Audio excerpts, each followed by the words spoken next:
पहले तो आपके चरणों में कोटि कोटि प्रणाम। खुश रहिए। लिविंग को हिंदी में कहते हैं रखेल। वाह, देखो ये बहन जानती हैं कि कितना गलत शब्द है ये, जिसे आज लिव इन रिलेशनशिप कहा जा रहा है, वो पुराने जमाने में ये शब्द था।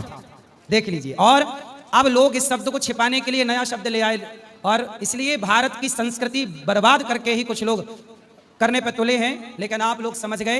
तो आप सब कितने लोग सहमत हैं इस बात से कि लिव इन को क्या कहते हैं पुरानी भाषा में? यही कहते हैं। गुरुदेव, मेरा आपसे एक प्रश्न था जी। मैं जयपुर राजस्थान से आई हूँ। जी। इंसान को जो भी मिलता है उसके कर्मों से मिलता है या मेहनत से मिलता है? कर्मों से भी मिलता है। कर्म और मेहनत एक ही बात है। जब हम कर्म करेंगे तो मेहनत हो ही जाएगी, और मेहनत करेंगे तो वो कर्म ही होगा। बिना मेहनत के कर्म नहीं हो सकता, बिना कर्म के मेहनत नहीं हो सकती।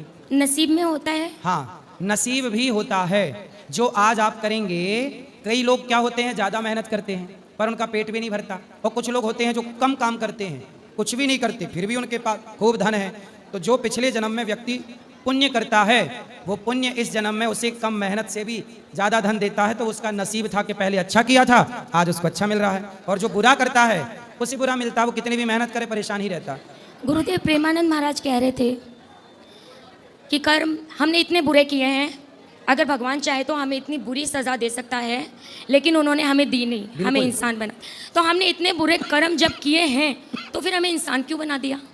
हमने बुरे कर्म किए हैं, इंसान इसलिए बना दिया कि अब मौका दे रहे हैं अच्छे कर्म करके आओ और 84 से मुक्त हो जाओ। 84 लाख खिलौने अच्छे कर्म करने के लिए विधाता ने यहाँ पर भेजा।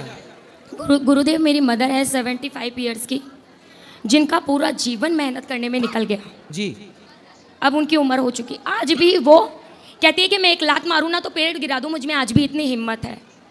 उनका पूरा जीवन मेहनत में निकल गया। वो महादेव की पूजा करती है, सुबह 5 बजे उठना और नहा धो के महादेव की पूजा करना। फिर भी उनके जीवन से अभी भी दुख जुड़े हुए हैं। ऐसे कौन से उन्होंने पाप किए हैं जो महादेव भी क्षमा नहीं कर पा रहे? किनको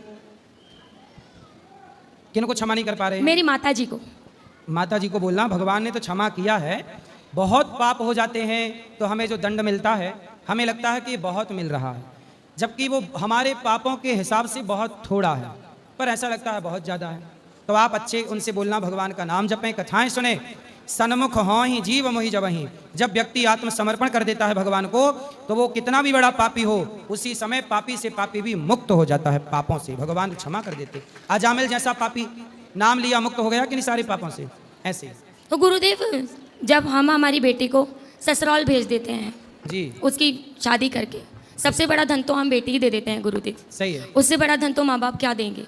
लेकिन उसके बावजूद भी ससुर की निगाह गंदी हो, देवर मारपीट करे और पति ना रहे, और फिर जब किसी होम यज्ञ का काम घर में हो और साथ में उसी बहू को देवर के साथ उसकी पत्नी बनाकर बिठाया जाए, तो क्या ये अपराध है?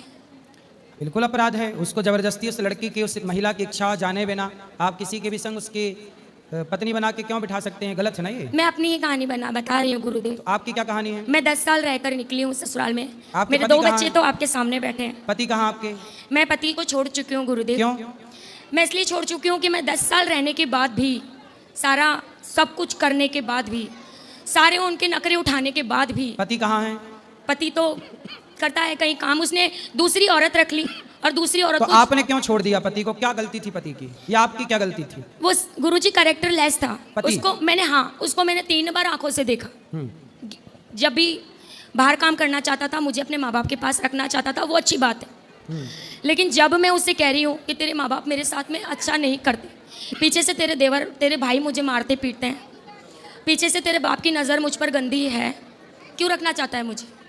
क्यों मुझे अपने साथ नहीं रखना चाहता?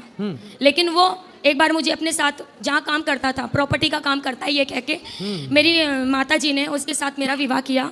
जो भी था मेरी माता जी के पास में, मेरी माता जी ने उसे दे दिया। वो ज़्यादा धन मांगते थे, बाद में उन्होंने डिमांड की, वो मेरी माता जी के पास में नहीं था।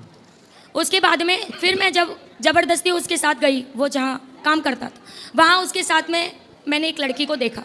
वो पहले से रह रही थी उसके साथ। फिर वो मुझे देखकर भड़क गई कि इसकी वाइफ आ गई अब तो। फिर उसके बाद में उसकी गंदी बात मेरे सामने आई कि वो उस लड़की को यूँ कहकर टॉर्चर कर रहा था कि अगर मुझसे फ्रेंडशिप नहीं करेगी तो तुझे यहाँ से नौकरी से हटवा दूंगा। वो रोकर उस लड़की ने मुझे ये बात बताई। फिर तो फिर पति को आपने छोड़ दिया? पति को गुरुदेव मेरे छोड़ना मेरी बहुत बड़ी मजबूरी थी। मुझे लास्ट टाइम तो ये लग रहा था कि अगर मैं यहाँ से नहीं जाऊँगी, क्योंकि मुझे आस पड़ोस के भी कहते थे कि अगर लक्ष्मी तू यहाँ से नहीं जाएगी ना तो आपके ससुर जी आपको गलत नज़र से देखते थे? हाँ, ये फिर मैंने थाने में भी उन्होंने मेरे पैर में गिर के माफ़ी मांगी ससुर जी ने कि बेटा ये हो गया, कभी उन्होंने ऐसा स्वीकार किया कि हाँ, उन्होंने स्वीकार किया कि ये हो गया मुझसे, अब कभी नहीं होगा। फिर आपने उनको माफ़ किया कि नहीं? मैंने उनको माफ़ नहीं किया गुरुदेव, क्योंकि मैं पिता ऐसा क्यों करेगा, सही है। पिता ऐसा नहीं कर सकता। और मैं एक इज्जतदार घर की बेटी हूँ, मेरे माँ बाप ने मुझे ऐसे संस्कार ही नहीं दिए कि मैं पिता समान। तो सास हैं आपकी? सास है, वो अपना ही दबदबा रखना चाहती थी गुरुदेव, वो चाहती नहीं थी मुझे नौकरानी की तरह रखती थी, उसको पता नहीं गुरुदेव। तो सास ने आपके ससुर को डांटा नहीं कि तुम क्या अपनी बहू पे गलत नजर रख रहे हो? गुरुदेव वो पूरा घर ही कैरेक्टर लेस था। मतलब उसकी बेटी भाग रही है रात को किसी और लड़के के पास में, मेरी बड़ी गुड़िया, आज 8 साल हो गए मैंने अपनी बड़ी गुड़िया को नहीं देखा, क्योंकि मेरी बड़ी बेटी उनके पास है। मैं रात को उठ उठ कर रोती हूँ, क्योंकि मुझे उसके बिना नींद नहीं आती। मैं सोचती हूँ मैं 2 बच्चों को पाल रही हूँ तो वो मेरे लिए बोझ नहीं है। सही है। मैंने कई बार उसको माफ़ी मांगी, उससे हाथ जोड़े कि मेरी बच्ची ला दे, मुझे तुझसे कुछ नहीं चाहिए, मैं तुझ पे कोई केस तो अब नहीं आप करूँ। कहाँ रहती हैं और कैसे इन बच्चों का लालन पालन होता है? मैं गुरुदेव बस इसी बात के लिए आपके पास आई थी। मेरा यूट्यूब चैनल एक चला रखा है मैंने, 2 साल से उस पर मेहनत कर रही हूँ, मुझे कोई प्रोग्रेस नहीं है। बस मैं चाहती हूँ कि मेरे चैनलों से मुझे इतनी इनकम मिल तो जाए। चैनल पे क्या डालती हैं आप? मैं आपकी कृपा से, आपके आशीर्वाद से, मुझे बचपन से डांस गॉड गिफ्ट है। मैंने वो ही वापस से शुरू कर दिया। तो डांस सिखाती हैं बच्चों को? नहीं, मैं डांस खुद करती हूँ मेरे चैनल पे। अच्छा, अच्छी तो लोकेशन। सिखाओ भी ना, सिखाओ मैं पहले सिखाती थी गुरुदेव, लेकिन मेरी मतलब कंडीशन भी सही नहीं है और मेरी गुदड़ी भी इतनी नहीं है गुरुदेव। कोई बात नहीं, सिखाओ तो बच्चे सीखेंगे, उसका पैसा मिलेगा, उससे आपका परिवार आगे बढ़ेगा। तो हर जगह औरत को क्यों गलत ठहराया जाता है कि औरत का ही कैरेक्टर लेस है? नहीं, औरत को गलत नहीं ठहराया जाता, ऐसी भी पुरुष औरतें गलत होता है। अब इस केस में आपके ससुर जी गलत हैं, पुरुष हैं वो, तो पुरुष गलत है, जो गलत है वो गलत है। मतलब हम भी तो इस जमाने की होकर उस जमाने की सोच रखकर सब कुछ बर्दाश्त कर रहे हैं, तो सास ससुर की भी कुछ इज्जत बनती। उसने दूसरी शादी कर ली गुरुदेव, पति ने? हाँ, उसने दूसरी शादी करके दूसरी औरत को जहर भी दे दिया। तलाक हो गया आपका? नहीं गुरुदेव, मेरा तलाक नहीं हुआ। और दूसरी, अब तीसरी शादी कर ली जिसके 3 बच्चे हैं और तीनों बच्चों की माँ को रख रहा है वो। चलो, उसका यही काम है, इससे उससे इससे उससे क्या करोगे? समझाया ही लाओ, कभी तो समझाएं उसको, अक्ल आएगी। गुरुदेव मुझे आशीर्वाद के रूप में भगवान आपको सुखी रखें, आपका कार्य आगे बढ़े, भगवान से यही प्रार्थना है, आपका यूट्यूब चैनल बढ़िया चले। गुरुदेव एक मिनट गुरुदेव, मुझे मैं जयपुर राजस्थान से आई हूँ, मुझे आशीर्वाद के तौर पे एक बहन समझ के आपका ये दुपट्टा अगर मुझे मिल जाए ठीक है, अभी ऊपर चलिएगा, दे देंगे। ठीक है गुरुदेव।